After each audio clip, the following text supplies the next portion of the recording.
अस्सलामु अलैकुम वरहमतुल्लाहि वबरकातुहू। आज हमारी वीडियो बोलचाल के बारे में है और बोलचाल में लाया हूँ आपके लिए चंद नए अल्फाज। चलते हैं स्क्रीन की तरफ, लेकिन स्क्रीन पर जाने से पहले आपको बताऊँ, अगर आपने अभी तक हमारे चैनल को सब्सक्राइब नहीं किया, सब्सक्राइब करें, बेल का बटन ज़रूर दबाएँ ताकि आपको नई वीडियोज़ के अपडेट्स टाइम से मिलते रहें। चलते हैं स्क्रीन की तरफ, देखते हैं स्क्रीन पर आज हमारे पास क्या है। ये है हमारा स्क्रीन। सबसे पहले हेडिंग, उसके बाद जो है पहला जो जुमला है, हु यतहर्रानी मा अश्तगल ज़ैन। हु यतहर्रानी कि वो सोच रहा है या उसे लग रहा है, मा अश्तगल ज़ैन कि मैं काम सही नहीं करता।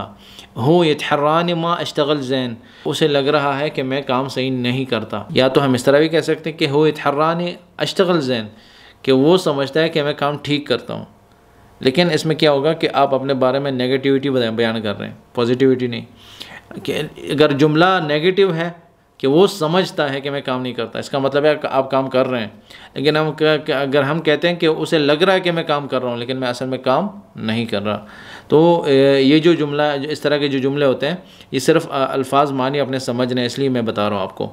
इससे किसी के पॉजिटिविटी या नेगेटिविटी पे जो है ना, वो डिपेंड करता है कि आप किस वक्त ये जुमला इस्तेमाल कर रहे हैं।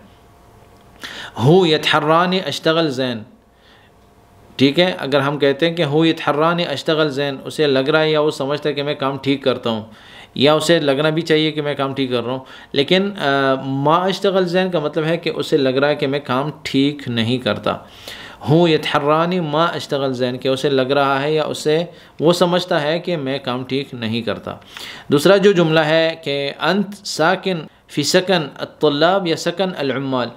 अच्छा, हॉस्टल के लिए जो अल्फाज इस्तेमाल होते हैं वो मुख्तलिफ होते हैं, क्योंकि हॉस्टल जो है, आपको पता है कि हॉस्टल किसे कहते हैं। हॉस्टल या तो यूनिवर्सिटी, कॉलेज वगैरह में, मदरसों में लोगों का रहना जो होता है, या आप कहें कि लेबर जो स्टाफ होता है, वो जहाँ पे लोग रह रहे हैं तो वो हॉस्टल में रहते हैं, ठीक है। वो जो हॉस्टल में आपका रहना होता है वो हमेशा के लिए नहीं होता, किसी मकसद के तहत आप वहाँ पे जाते हैं और किसी मकसद के तहत जो है ना वहाँ पे आप रहते हैं। टाइम पीरियड होता है उसका, तो उस पीरियड में आपने कहीं दूर नहीं जाना होता, वहीं पे रहते हैं आप, तो उस वक्त आपको जो है ना हॉस्टल दिया जाता है, हॉस्टल में रहने के लिए आपको कहा जाता है। या सकन अल-उम्माल, सकन अत्तुल्लाब वगैरह। मुकीम जो है, आपको कहते हैं कि आप जो है ना रह रहे हैं उस वक्त, तो आपको साकिन भी कह सकते हैं, आपको मुकीम भी कह सकते हैं। तो हम कहेंगे सकन अत्तुल्लाब या सकन अल-उम्माल। इस तरह जो जुमला है, ये मुज़ाफ़ इलैह जो वर्ड है, इसको इस्तेमाल किया जाता है, सकन अत्तुल्लाब या सकन अल-उम्माल। अगर आप मतलब काम करने वाले हैं, काम के सिलसिले में वर्कर हैं, तो आप जिस जगह पे रह रहे हैं, आपको जो अकोमोडेशन दिया जाता है हॉस्टल में जो आप रह रहे होते हैं, तो उसे हम कहेंगे अंत साकिन या अंत मुकीम फ़ी सकन अल-उम्माल। उम्माल जो है वो वर्कर हैं, तो वर्कर का जो अकोमोडेशन होता है उसको जो है ना सकन अल-उम्माल कहेंगे। अंत साकिन, अंत मुकीम फ़ी सकन अत्तुल्लाब, या अंत साकिन या अंत मुकीम फ़ी सकन अल-उम्माल। तो ये जो अल्फाज हैं इनको आपने समझना है।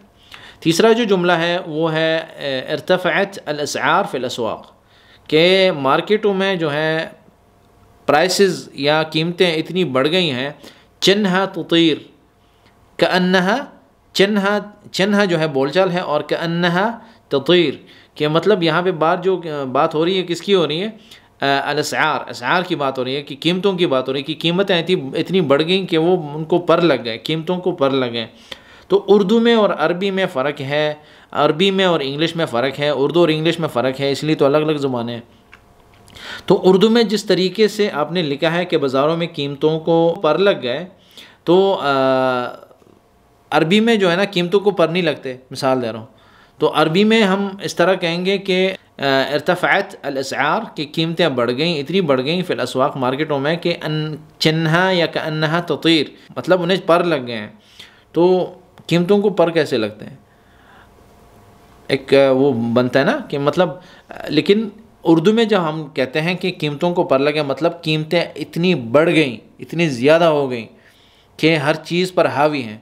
तो इस तरह जो अल्फाज होते हैं वो आप दूसरे जुमलों में या दूसरी ज़बानों में जब आप ट्रांसलेट करते हैं, तो एग्जैक्टली वही अल्फाज उसी तरह से जो तर्जमा होता है वो तो नहीं होता, नामुमकिन होता है। तो हम अरबी में इस तरह कह सकते हैं कि इर्तफ़अत अल-अस्आर फ़िल अस्वाक़ चन्नहा ततीर कअन्नहा ततीर, कि वो ऐसे लग रहा है जैसे वो उड़ रहे हों। तीनों जुमलों को हम दोबारा दोहराते हैं।